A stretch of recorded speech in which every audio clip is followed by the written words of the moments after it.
নমস্কার আমার প্রিয় শ্রোতা বন্ধুরা, বাংলার কিছু ভৌতিক গল্পের সম্ভার নিয়ে আমাদের গপ্পখোরের এই বিশেষ নিবেদন। আমাদের আজকের নিবেদনে আপনি শুনবেন মৈত্রেয়ী চ্যাটার্জির কলমে হাড় হিম করা গ্রাম বাংলার ভৌতিক কাহিনী পিশাচগড়ের রাজমহল। তাহলে চলুন বেশি কথা না বাড়িয়ে সরাসরি চলে যাওয়া যাক আজকের গল্পে। আজকের গল্প পাঠ এবং সকল পুরুষ চরিত্রে আমি সুদর্শন, নারী চরিত্রে সুপমা। শুরু হচ্ছে পিশাচগড়ের রাজমহল।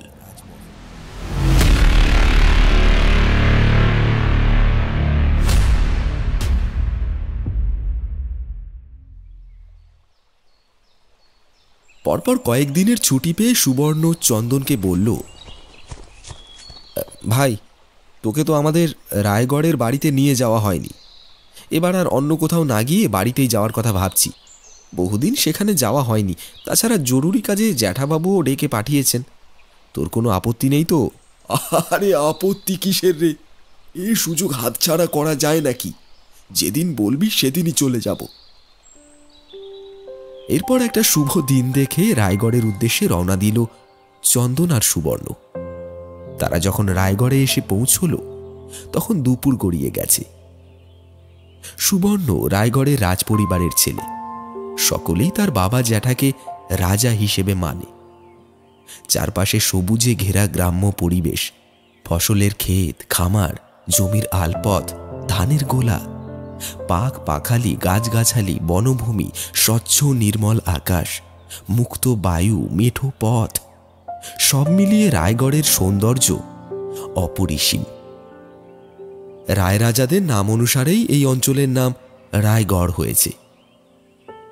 সুবর্ণর বাবা রাজমোহন সিংহ রায় এই অঞ্চলে ছোট রাজা হিসেবে পরিচিত। তবে রাজা হলেও তিনি প্রাণ খোলা মানুষ। খুব খুশি হলেন চন্দনকে দেখে এবং আদর আপ্যায়নের কোনো ত্রুটি রাখতে দিলেন না। দোতলার টানা বারান্দার একদম শেষ প্রান্তের একটা বড় ঘরে তাদের দুজনের থাকার ব্যবস্থা হয়েছে। এটা সুবর্ণর নিজস্ব ঘর। পরিচয় পর্ব, খাওয়া দাওয়া ইত্যাদি মিটতে মিটতে বিকেল হয়ে গেল। অবেলায় পেট পুড়ে রাজকীয় ভোজনের পর ঘরে শুয়ে বিশ্রাম নিচ্ছিল চন্দন। খানিক আগে সূর্যাস্ত হয়েছে, আবছা অন্ধকার ছেয়ে আছে চারপাশে। সুবর্ণ কি একটা দরকারে তাদের কাছারি বাড়িতে গেছে। রাজমহলের পিছনেই চোখ জুড়োনো কাজলা দিঘি। বিছানায় শুয়ে শুয়ে সন্ধ্যার আকাশ দেখছিল চন্দন। হঠাৎ ছলাৎ ছলাৎ শব্দ শুনে জানালার কাছে গিয়ে দিঘির দিকে তাকালো সে। তার মনে হলো দিঘির কাজল কালো জলটা যেন স্বাভাবিকের তুলনায় একটু বেশি কাঁপছে। কিছু একটা যেন জলের নিচ থেকে উঠে আসতে চাইছে, আর তার সাথে ছাদে ভারী কিছু টেনে নিয়ে যাওয়ার একটা শব্দ শোনা যাচ্ছে। চন্দনের গাটা ছমছম করে ওঠে। সে কান পেতে শোনার চেষ্টা করে। সে খেয়াল করে দুটো ঘটনা একসাথেই যেন ঘটছে।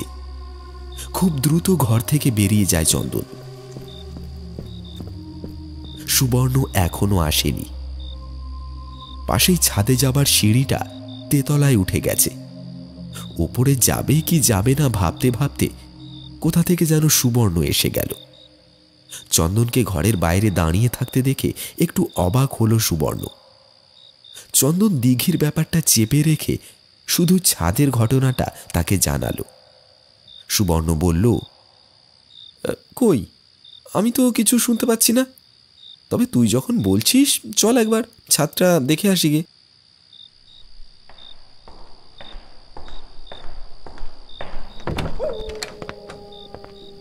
কিন্তু ছাদে গিয়ে থতমত খেয়ে গেল চন্দন। সেখানে কেউ নেই। একপাশে একটা চিলেকোঠার ঘর রয়েছে, সেখানেও তালা ঝুলছে। সুবর্ণ বলল, কই রে চন্দন, ছাদ তো পুরো ফাঁকা, কি শুনলি তুই? চন্দন দমবার পাত্র ছিল না। শব্দটা সে নিজের কানে স্পষ্ট শুনেছে। সে বলল, চিলে কোঠার ঘরটা একবার দেখলে হয় না? সুবর্ণ একটু ইতস্তত করে বলল, চাবি তো জ্যাঠা বাবুর কাছে থাকে। দাঁড়া দেখছি জ্যাঠাইমাকে দিয়ে ম্যানেজ করা যায় কিনা। তুই এখানেই থাক, আমি আসছি। সুবর্ণ চলে যেতেই চন্দন ছাদের কিনারায় গিয়ে দাঁড়ালো। ছাদ থেকে পুরো দিঘিটা ভালো মতন দেখা যাচ্ছে, কিন্তু ও কি, জলের মধ্যে কার যেন মাথা দেখা যাচ্ছে। চন্দন অবাক হয়ে গেল। এই শীতের সন্ধ্যায় কে আবার দিঘির জলে স্নান করতে নেমেছে? তার মুখ দেখা যাচ্ছে না, শুধু মাথাটা ভেসে আছে। শরীরের বাকি অংশ জলের তলায়। কিছুক্ষণের মধ্যে মাথাটাও কোথায় যেন অদৃশ্য হয়ে গেল। ডুব সাঁতার দিচ্ছে নাকি লোকটা, নাকি ডুবে যাচ্ছে? কিন্তু ডুবে গেলে হাত তুলে বাঁচার আকুতি করত। সেই মুহূর্তে সুবর্ণর গলা পেয়ে সেদিক থেকে চোখ সরিয়ে নিল চন্দন। কই রে, কোথায় গেলি? এদিকে আয়, দরজাটা খুলতে হবে তো। চাবি খুলে ভিতরে ঢুকতেই চোখ ধাঁধিয়ে গেল তার। চিলেকোঠার ঘরটা কিন্তু মোটেও ছোটখাটো নয়। ভিতরে অনেকখানি জায়গা রয়েছে। মেঝেতে কার্পেট পাতা, একপাশে একটা শ্বেত পাথরের গোল টেবিল, দুটো চেয়ারও আছে। দেওয়াল জোড়া সুদৃশ্য কাঁচের আলমারি, যার প্রতিটা থাকে থরে থরে দেশি বিদেশি বইপত্র সুন্দর করে সাজানো রয়েছে। সে অবাক হয়ে তাকিয়ে আছে দেখে সুবর্ণ বলল, এসব আমার ঠাকুরদা এবং তার পূর্বপুরুষদের সংগ্রহ। এটা লাইব্রেরি রুম। অবসর সময়ে এখানে এসে বই পড়তেন তারা। বইগুলো দেখতে দেখতে একদম ওপরের তাকে চোখ চলে গেল চন্দনের। সেখানে একটা প্রাচীন পুঁথিপত্র রয়েছে। চন্দন বইপ্রেমী হলেও প্রাচীন পুঁথিপত্রের প্রতি তার আগ্রহ কোনো কালেই ছিল না, কিন্তু এই মুহূর্তে সেগুলো তাকে যেন চুম্বকের মতন টানল। পুঁথিগুলো নামিয়ে নাড়াচাড়া করতে করতে একটা হাতে লেখা পুঁথির পাতা থেকে ভাঁজ করা একখানা সাদা সিল্কের টুকরো আবিষ্কার করল সে। সিল্কের টুকরোটা পাতার সাথে আঠা দিয়ে সেঁটে দেওয়া আছে। দেখে খুব কৌতূহল হলো তার। সেটা হাতে নিয়ে সিল্কের টুকরোটা খুলতেই কয়েকটা অক্ষর চোখে পড়ল তার। অচেনা বর্ণমালায় কিছু একটা লেখা আছে। তার উপর হাত বোলাতেই একটা ভয়ঙ্কর মুখ ভেসে উঠল সেই অক্ষরগুলোর মধ্যে। একটা চাপা গর্জন বেরিয়ে আসছে সেখান থেকে। চন্দনের বুকটা কেঁপে ওঠে। ততক্ষণে তাকে ঘিরে একটা অগ্নি বলয় সৃষ্টি হয়েছে, যা তার চারপাশে চক্রাকারে ঘুরছে। তার উত্তাপে চন্দনের হাতের কিছুটা অংশ পুড়ে গেছে। সারা শরীর গরম লৌহ পিণ্ডর মতন উত্তপ্ত হয়ে উঠেছে। হঠাৎ বিদ্যুৎ পৃষ্ঠের মতন ছিটকে পড়ে যায় সে ঘরের একটা কোণে।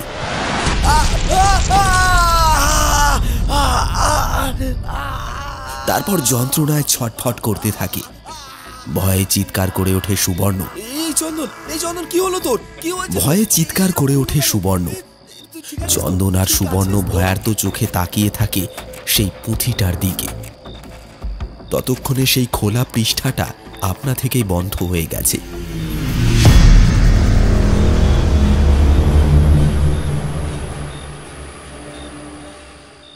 সুবর্ণর গলা শুনে তার বাবা রাজমোহন এবং জ্যাঠামশাই বজ্রমোহন ছুটে এসেছেন। পুঁথিটাকে ঘরের মাঝখানে পড়ে থাকতে দেখে ভ্রু কুঁচকে তাকালেন বজ্রমোহন সিংহ রায়। রাগে গর্জে উঠে বললেন, তোমার এত বড় স্পর্ধা! আমার অনুমতি না নিয়ে এই ঘর খুলেছ কোন সাহসে? সুবর্ণ অপরাধীর মতন মাথা হেঁট করে দাঁড়িয়ে থাকে। রাজমোহন, আমি তোকে বিকেলেই বলেছিলাম এই ছেলেটার হাবভাব আমার মোটেও সুবিধে ঠেকছে না। সব ব্যাপারেই ওর বড্ড কৌতূহল। এই প্রাচীন পুঁথি খোলা যে নিষিদ্ধ তা আমি তোকে অনেকদিন আগেই জানিয়েছিলাম। সুবর্ণকেও তোর এ কথা জানানো উচিত ছিল।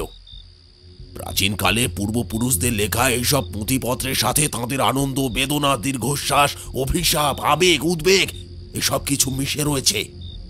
তাই কখনো তা খুলে দেখতে নেই। সুবর্ণ এতদিন পুঁথির ব্যাপারে কিছুই জানতো না।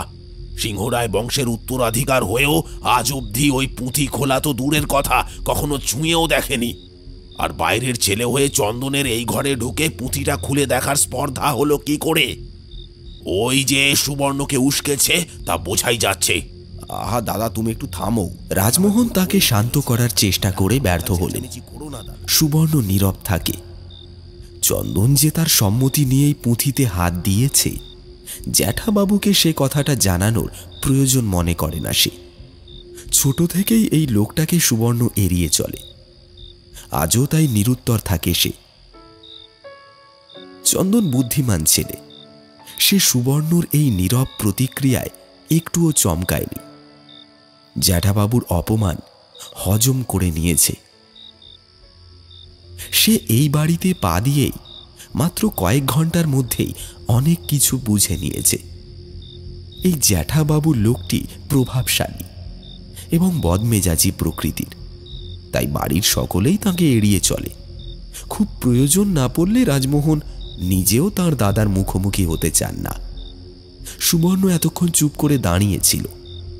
সম্বিত ফিরতেই সে চন্দনকে টেনে তুলে চেয়ারে বসিয়ে দিল। আর তখনই একটা দৃশ্য দেখে হতভম্ব হয়ে গেল তারা দুজনেই। পুঁথিটা এতক্ষণ কার্পেটের ওপরেই পড়েছিল। কেউ ওতে হাত দেওয়ার সাহস পায়নি। অথচ পুঁথিটা কখন যেন নিজে থেকেই স্বস্থানে প্রস্থান করেছে। চন্দন কোনো একটা অদৃশ্য শক্তির অস্তিত্ব টের পেল নিজের মনে মনেই।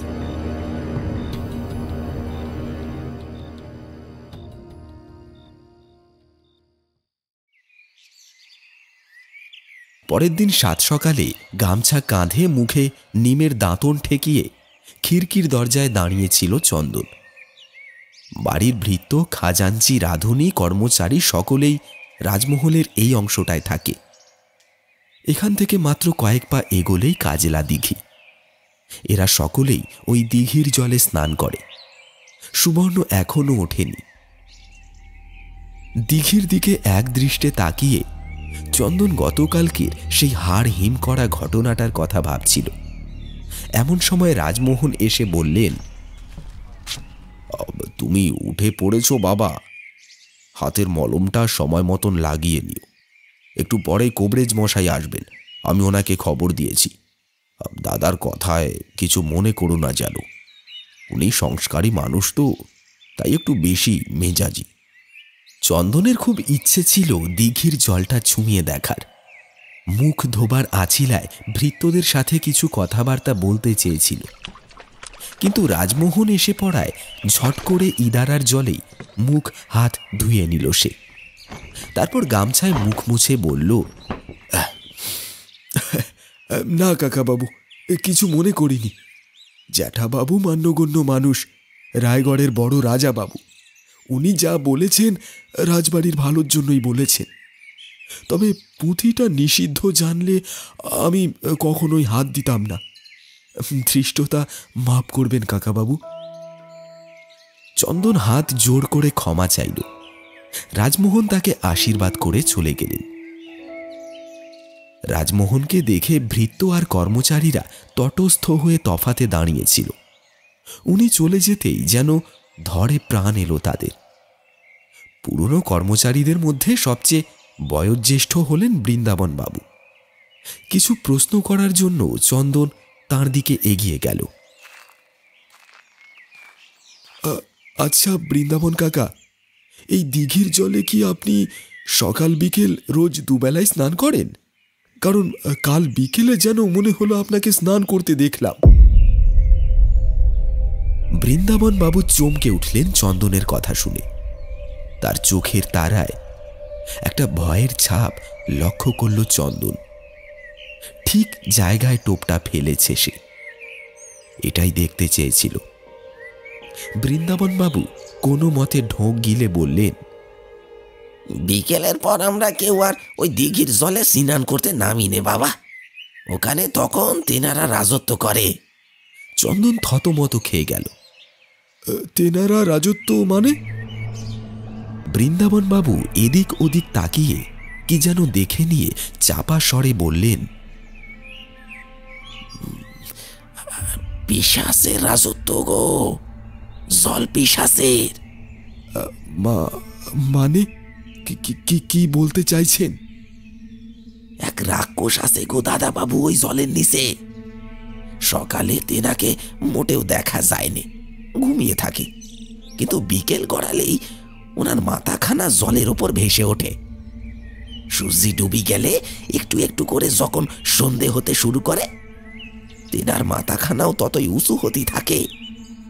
সে যাই হোক গে, তুমি ওই পুঁতিতে আর কখনো হাত দিও না কো, খুব জোর বেঁচে গেছো ওই যাত্রায়। ওই পুঁতিতে অভিশাপ লেগে আছে, তাই বড় রাজা বাবু সিলে কোঠার ঘরটা সব সময় বন্ধ করে রাখেন। বাড়ির কাউকে সেখানে যেতে দেন না কো, এমনকি চাকর বাকরদেরও ওখানে যাওয়া মানা। ঘরখানা তিনি নিজের হাতেই সাফাই করেন। আর একটা কথা শুনে রাখো, তুমি আবার সন্ধ্যের পর দিঘির দিকে যেও নি যেন। সন্ধ্যের পর শত দরকার হলেও কেউ আর ওই দিঘির দিকে যায় না, স্নান তো দূরের কথা। ওই জল পিশাচের নামেই এখন এই গাঁয়ের নাম হয়ে গেছে পিশাচগড়। কেউ আর রায়গড় বলে না কো আজকাল। চন্দন বৃন্দাবন বাবুর কথা শুনে স্তম্ভিত হয়ে যায়। বলেন কি বৃন্দাবন কাকা? এটা তো জানতাম না, সুবর্ণ আমায় কখনো বলেনি তো। সুবর্ণ দাদাবাবুকে এইসব জানানো হয়নি, তিনি তো বহু বছর পর এখানে এলেন। উনি বাইরে থাকেন, পিশাচের কথা জানলে এসব নিয়ে চিন্তা করবেন, সেই জন্যই বড় রাজাবাবু ওনাকে কিছু জানতে দেননি। সুবর্ণ মাতৃহারা। বছর 10 বয়সে সে তার মাকে হারায়। দ্বাদশ শ্রেণী পর্যন্ত বোর্ডিংয়ের থেকে পড়াশোনা করার পর সুবর্ণ যখন কলেজের ফার্স্ট ইয়ারে ভর্তি হয়, তখনই চন্দনের সাথে তার আলাপ হয়। তারপর আরও 5টা বছর কেটে গেছে।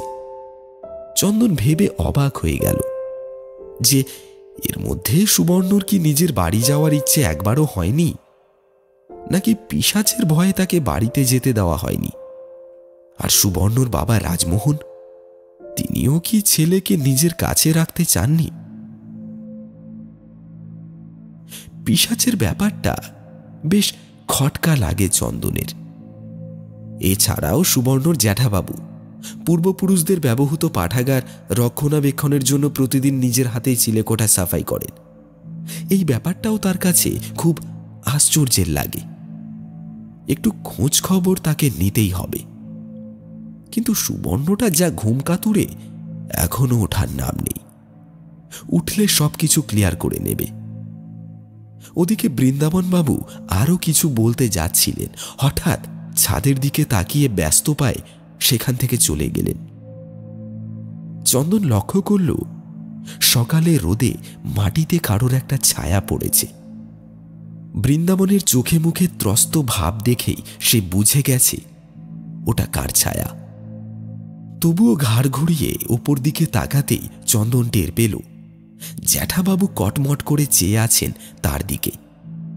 চন্দন মুচকি হেসে দোতলায় সুবর্ণর ঘরে চলে গেল। অনেকগুলো প্রশ্ন আছে তার মনে। সে ঠিক করে সুবর্ণকে পরে সুযোগ বুঝে চেপে ধরবে।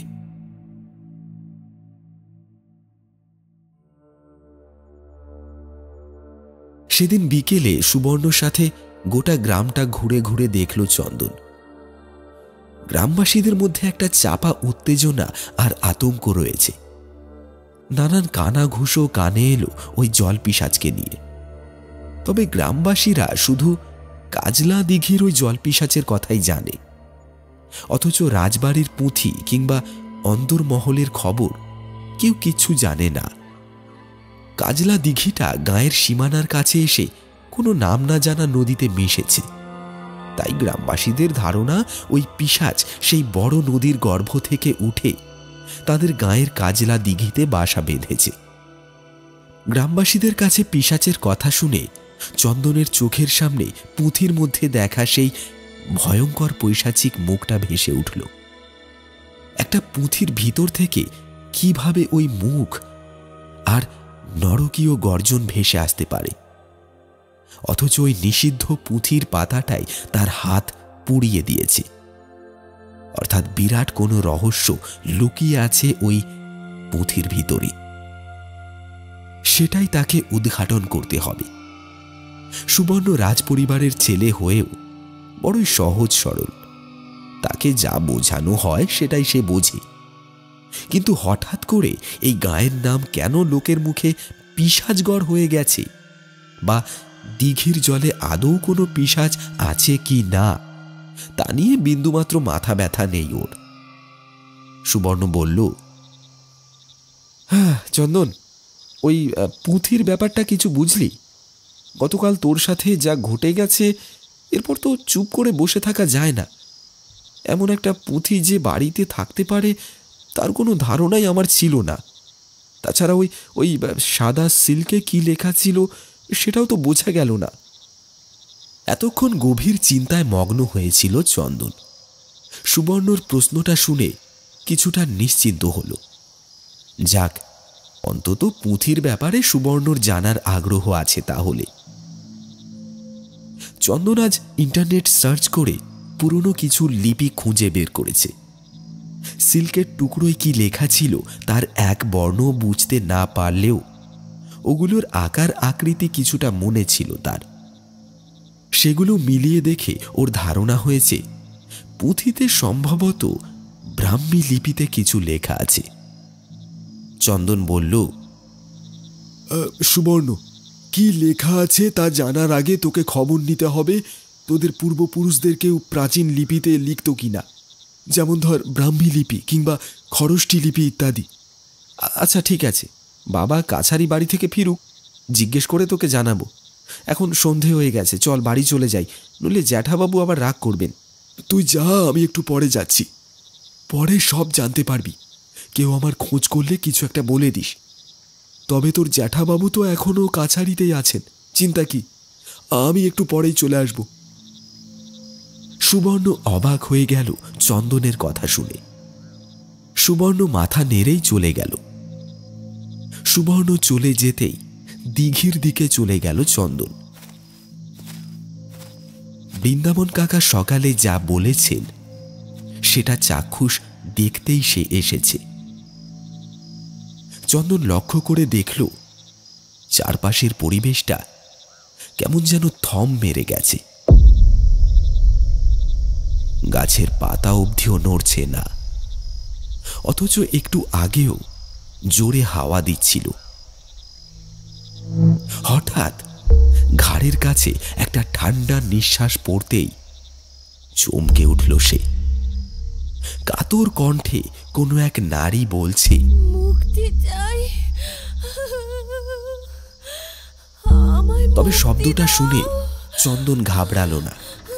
তার মন বলছে জলে আদৌ কোনো পিশাচ নেই, যা আছে তা পিশাচের থেকে আরো ভয়ঙ্কর কিছু। নিজের সুবিধার জন্য কেউ বা কারা পিশাচের কথা রটিয়েছে, কিন্তু কে এই মহিলা? সে কিসের মুক্তির কথা বলছে? এমন সময় হঠাৎ জলের ওপর কি যেন একটা ভাসতে দেখল চন্দন।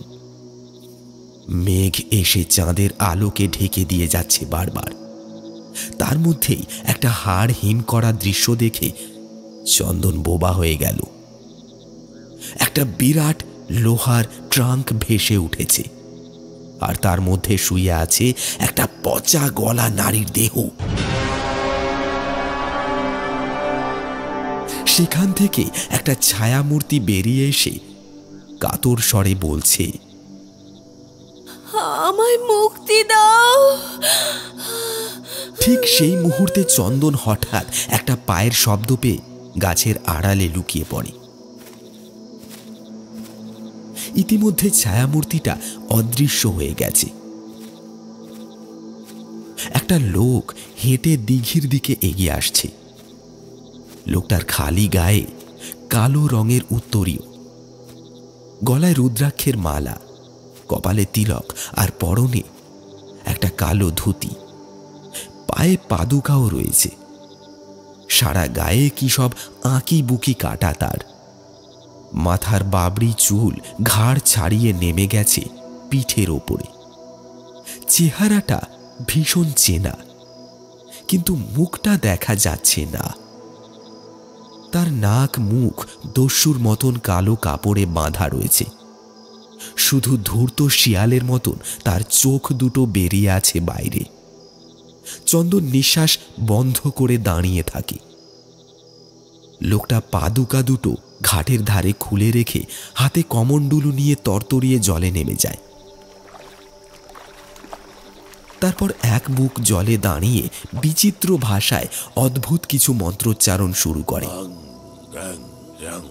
তারপর লোকটা ধীরে ধীরে আরো গভীরে চলে যায়। জলের উচ্চতা এখন তার চিবুক ছুঁয়ে ফেলেছে। কয়েক সেকেন্ডের মধ্যে গোটা মুখটাই জলের তলায় অদৃশ্য হয়ে গেল। শুধু মাথাটা জেগে রইল তার। আর সেটা দেখেই চন্দনের মনে পড়ে গেল গতকাল ছাদ থেকে দেখা সেই মাথাটার কথা। এই তাহলে পিশাচ। কিন্তু লোকটা যে কি মন্ত্র পড়ছে তা বোধগম্য হল না চন্দনের। কিন্তু লোকটা কে? ওর উদ্দেশ্যই বা কি? ওই অশরীরী নারী মূর্তি বা কে ছিল? সে হঠাৎ উধাও হয়ে গেল কেন? চন্দনের মাথায় প্রশ্নের পাহাড় জমেছে। সে অপেক্ষা করে রইল ওই লোকটার জন্য।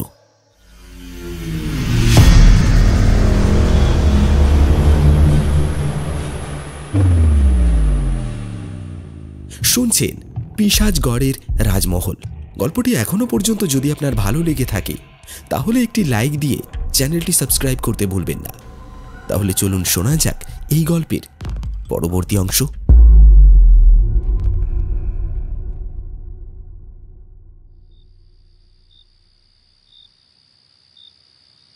রাতে আবার এক প্রস্থ এলাহি ভোজ ছেড়ে শুয়ে পড়েছিল চন্দন আর সুবর্ণ। চন্দনের কিন্তু ঘুম এলো না। মাঝরাতে আবার ভারী কিছু টানার শব্দ শুনতে পেল চন্দন। সুবর্ণ যথারীতি নাক ডাকছে। চন্দন তাই দরজা খুলে সিঁড়ি বেয়ে একাই উপরে উঠে গেল।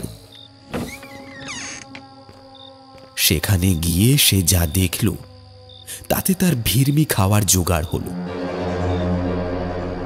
দিঘিতে ভেসে ওঠা লোহার ট্রাঙ্কটাকে ঘষ্টাতে ঘষ্টাতে টেনে নিয়ে চলেছে সেই পিশাচ রূপী লোকটা।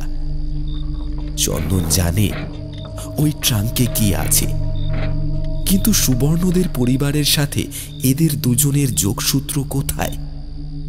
হঠাৎ একটা কথা ভেবে চমকে উঠল চন্দন। লোকটা তো প্রেতাত্মা নয়, সে তো জলজ্যান্ত মানুষ। কিছুক্ষণ ডুবে থাকার পর জল থেকে উঠে এসে সোজা সুবর্ণদের বাড়িতেই ঢুকেছে।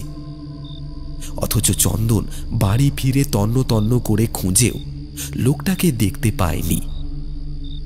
লোকটা তো বাড়ি থেকে উবে যেতে পারে না। খিড়কির দৌড়ে মাটির সিঁড়িতে শুকনো পাতার ফাঁকে জল কাদার স্পষ্ট পাদুকার ছাপ পড়েছে। অর্থাৎ লোকটা এই বাড়িরই বাসিন্দা। সে মুখ লুকিয়ে সকলের অজান্তে দিঘিতে নেমে কোনো গোপন সাধনা করে। আবার ওই লোকটাই যে কোনো নারীকে মেরে বাক্সবন্দি করে জলে ফেলে দিয়েছে, সেই অশরীর ছায়ামূর্তি এসে সেটাই তাকে দেখিয়ে দিয়ে গেছে। এখন সেই লোকটাকে শুধু চিনে নেবার পালা। লোকটা কে তা জানতে হলে এ বাড়ির সকলের সাথে পরিচয় থাকা দরকার। কিন্তু ওই পুঁথির ঘটনাটার পর থেকে জ্যাঠাবাবু সবসময় তার উপর কড়া নজর রাখছে। বড্ড খুঁতখুঁতে আর বদমেজাজি মানুষ। পান থেকে চুন খসলেই গোলমাল। সন্ধেটুকু যাও বা ছাড় পাওয়া যায়, তখন আবার সবাই যে যার কাজে ব্যস্ত থাকে। সুবর্ণর জ্যাঠাবাবু নিঃসন্তান। জ্যাঠাইমা সন্তান ধারণে অক্ষম। বাতের ব্যথায় শয্যাশায়ী।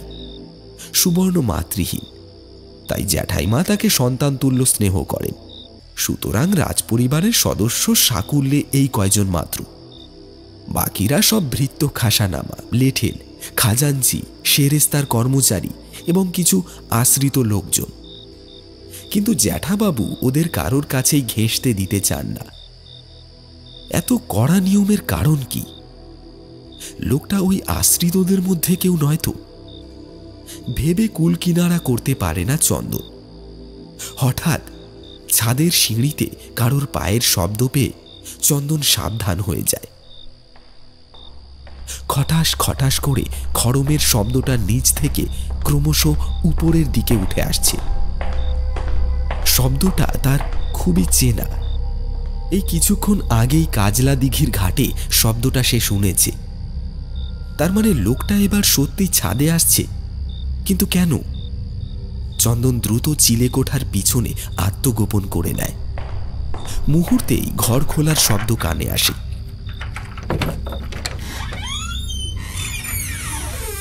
চন্দন যেখানে দাঁড়িয়ে আছে তার পাশেই বেশ উঁচুতে চিলেকোঠার একটা জানালা আছে। ইতিমধ্যেই লোকটা ঘরে ঢুকে দরজা আটকে দিয়েছে। কিন্তু চন্দন অত উঁচুতে জানালাটা নাগাল পাবে কি করে? কাঠের সিঁড়ি বা মই ছাড়া সেখানে ওঠা সম্ভব নয়। এদিকে ঘরের ভিতর তখন বিচিত্র বিকট সব আওয়াজ শুরু হয়েছে। দুর্বোধ্য মন্ত্রোচ্চারণ আর পৈশাচিক হাসি ভেসে আসছে সেখান থেকে।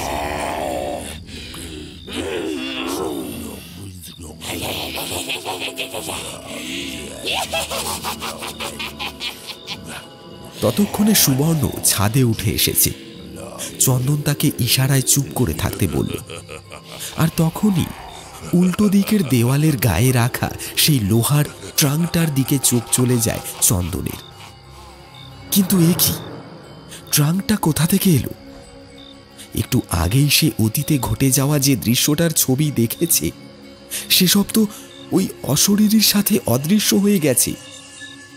হঠাৎ চন্দনকে চমকে দিয়ে সেই অদৃশ্য নারী কণ্ঠ আবার ভেসে আসে। আমায় মুক্তি দাও। ওই শয়তানটা আমাকে কাজলা দিঘিতে বন্দি করে রেখেছে। আমার শ্বাস রুদ্ধ হয়ে আসছে। আমায় মুক্তি দাও। সুবর্ণ দেখতে পায় ট্রাঙ্কের ভেতর থেকে একটা নারীর ছায়ামূর্তি উঠে বসেছে। সুবর্ণ প্রথমে ভয় পেলেও সবিস্ময়ে চেয়ে থাকে সেই নারী মূর্তির দিকে। নারী মূর্তিটা কিছুক্ষণ সুবর্ণর দিকে মণিবিহীন পাষাণ চোখে তাকিয়ে থাকে। তারপর আবার অদৃশ্য হয়ে যায় সেই ট্রাঙ্কটার ভিতরে।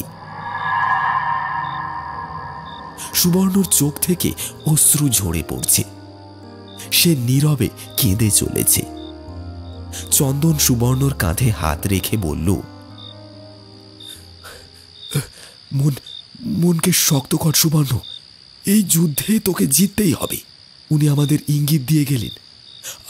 আমি ট্রাঙ্কটা নিয়ে আসছি। চন্দনের কথা শেষ হতে না হতেই ট্রাঙ্কটা নিজে থেকেই ঘষ্টে ঘষ্টে চলে আসে চিলেকোঠার জানালার নিচে।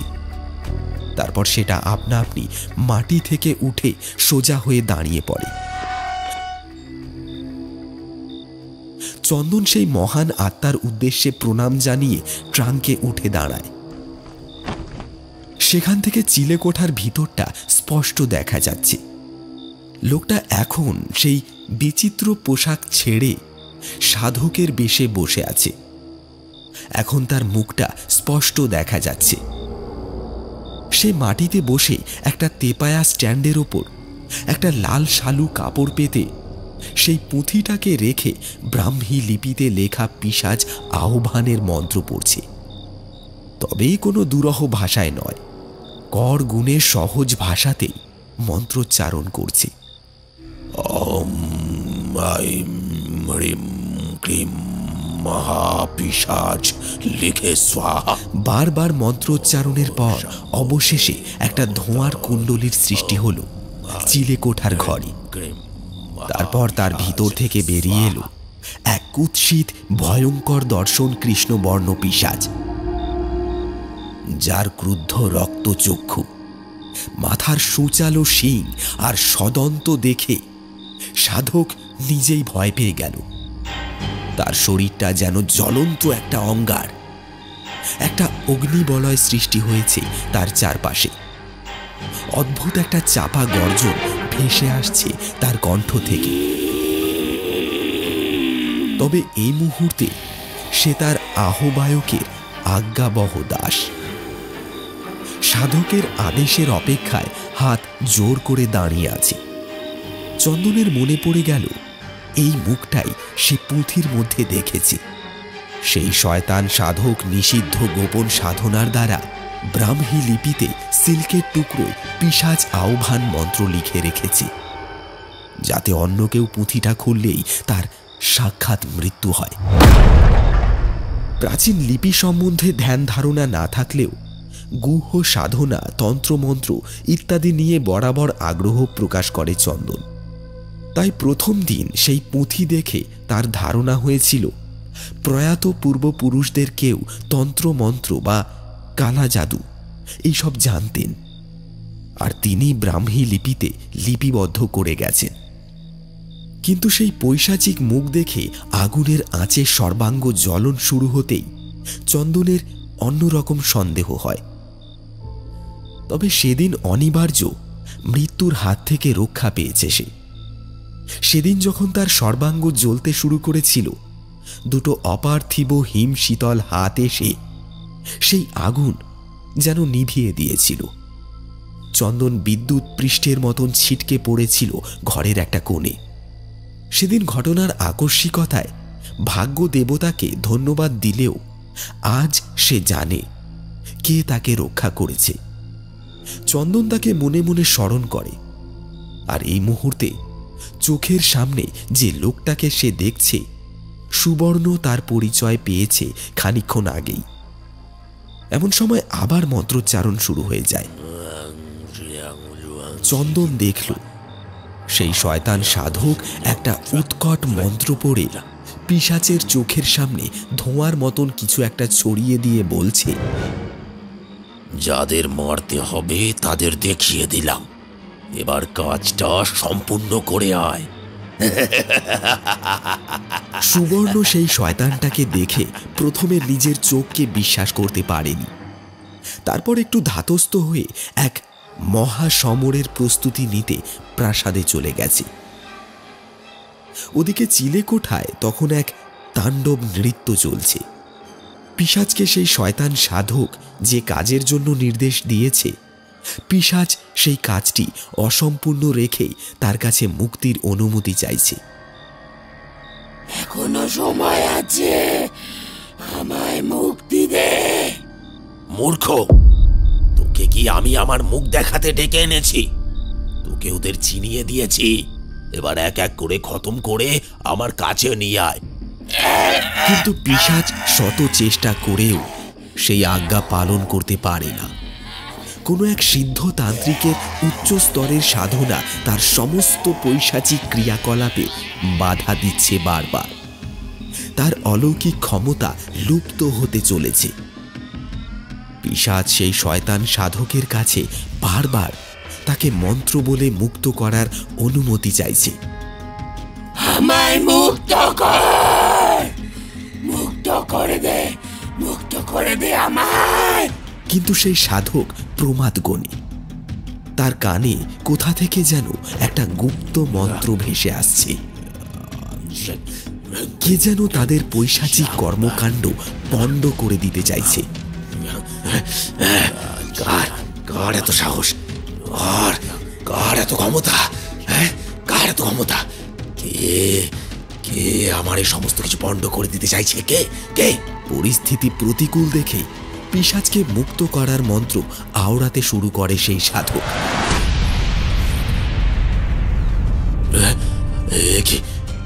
মনে পড়ছে না কেন? ভুলে যাচ্ছি কেন? কিন্তু সেই ভণ্ড সাধক পিশাচ মুক্তির মন্ত্র অর্ধেক পাঠ করার পর বাকিটা আর মনে করতে পারে না। ততক্ষণে পুঁথিটার গায়ে আগুন ধরে গেছে। আর পিশাচ এক পৈশাচিক উল্লাসে এগিয়ে আসে শয়তান সাধকের কাছে। ততক্ষণে সেই সাধক লোকটা ভয়ে একেবারে কুঁকড়ে গেছে। না, এ হতে পারে না, এ হতে পারে না। সে দরজা খুলে পালাবার চেষ্টা করলেও পালাতে যেন পারছে না। সেই অশরীরী নারী মূর্তি সরীসৃপের মতন পেঁচিয়ে ধরেছে তাকে, আর তার সঙ্গে এক বিকট অট্টহাসিতে ফেটে পড়েছে। অপার্থিব ফ্যাঁসফ্যাঁসে কণ্ঠে সে বলছে, কিরে, চিনতে পারছিস বজ্রমোহন? কি ভেবেছিলি আমার মৃত্যু রহস্য কেউ কোনোদিনও টের পাবে না? আমার স্বামী, সন্তান সবাইকে তুই মেরে একা একাই বিশাল রাজত্ব চালাবি? এক ছত্র রাজা হবি, হ্যাঁ?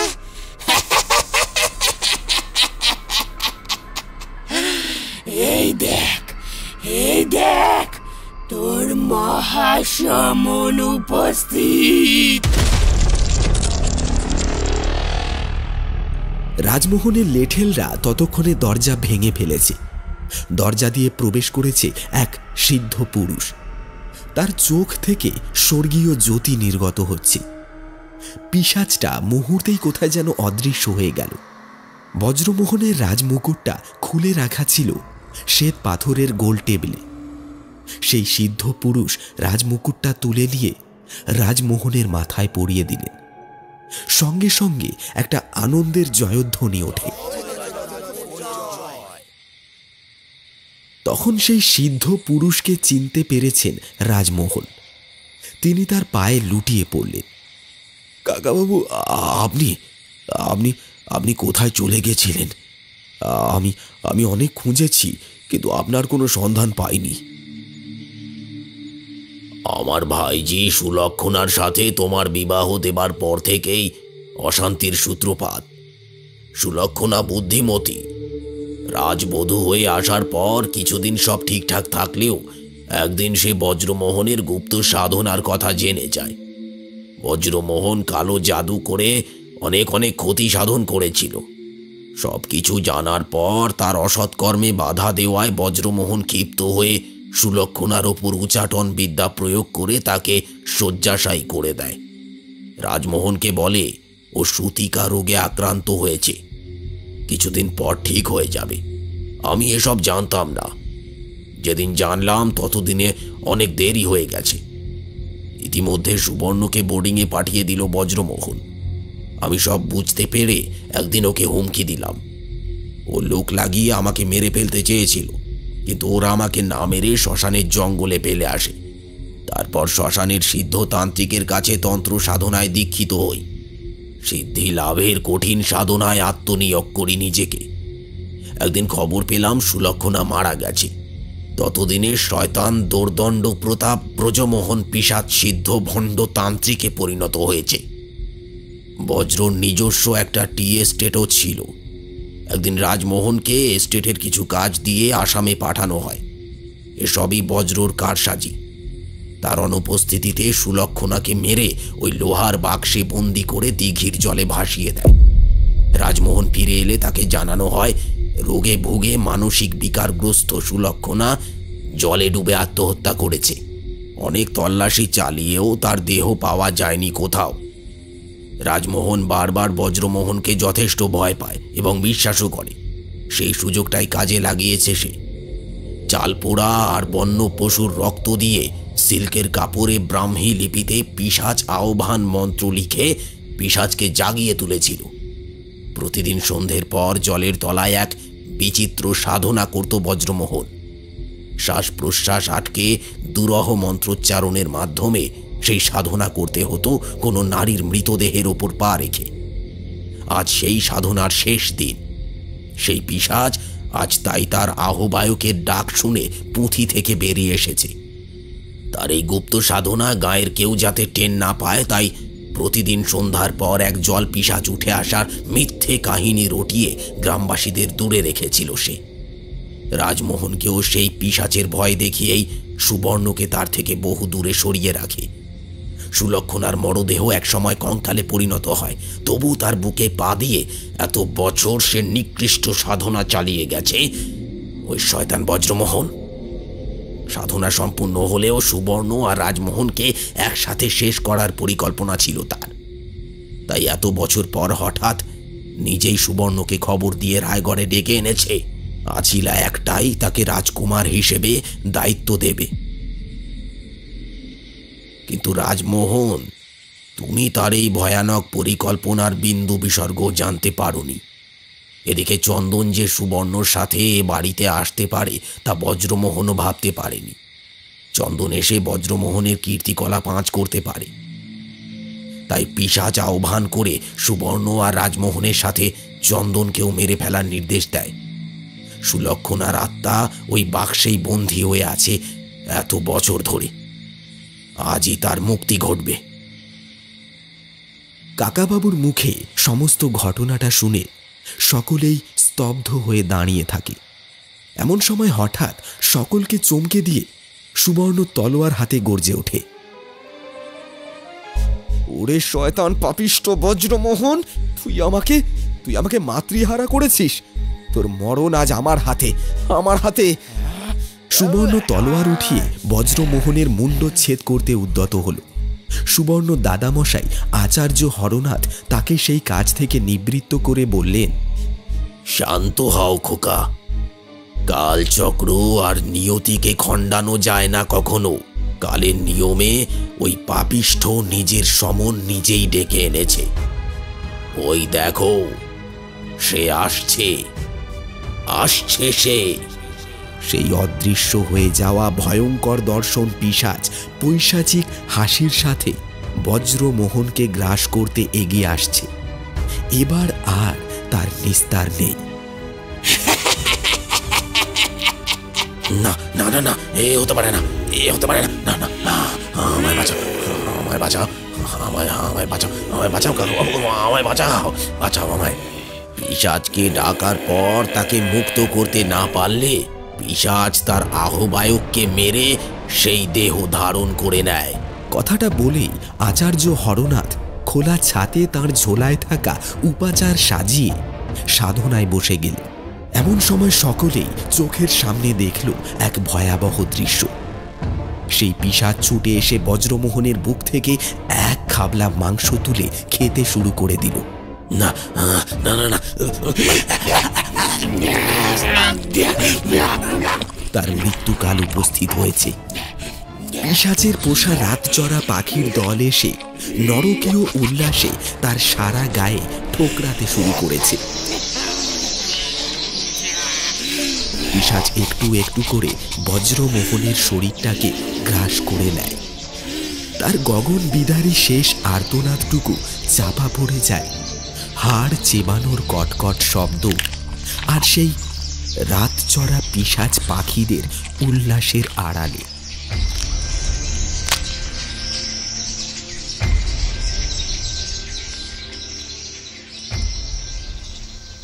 হরনাথের মন্ত্র বলে বজ্রমোহনের শরীর ধারণ করার আগেই দেহটা ধূলিসাৎ হয়ে মাটিতে মিশে যায়। পিশাচেরও সমস্ত পৈশাচিক ক্ষমতা লুপ্ত করে দেন তিনি। সেই অতি প্রাকৃত শয়তানি আত্মা অবশেষে একটা ছোট্ট বিন্দুতে পরিণত হয়ে আকাশে মিলিয়ে যায়। তারপর সুলক্ষণার অতৃপ্ত আত্মার মুক্তি কামনায় মন্ত্রোচ্চারণ শুরু করেন তিনি।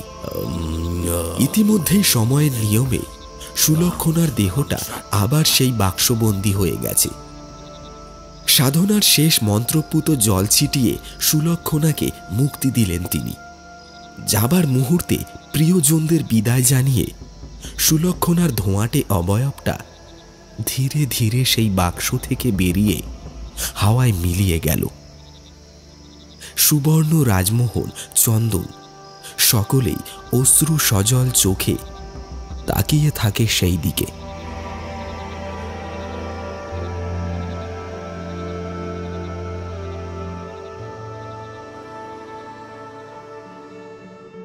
শুনলেন পিশাচগড়ের রাজমহল গল্পটি যদি আপনার ভালো লেগে থাকে তাহলে লাইক দিয়ে চ্যানেলটি সাবস্ক্রাইব করতে ভুলবেন না। আবার আসছি নতুন কোনো রোমহর্ষক কাহিনীর সাথে আগামী এপিসোডে।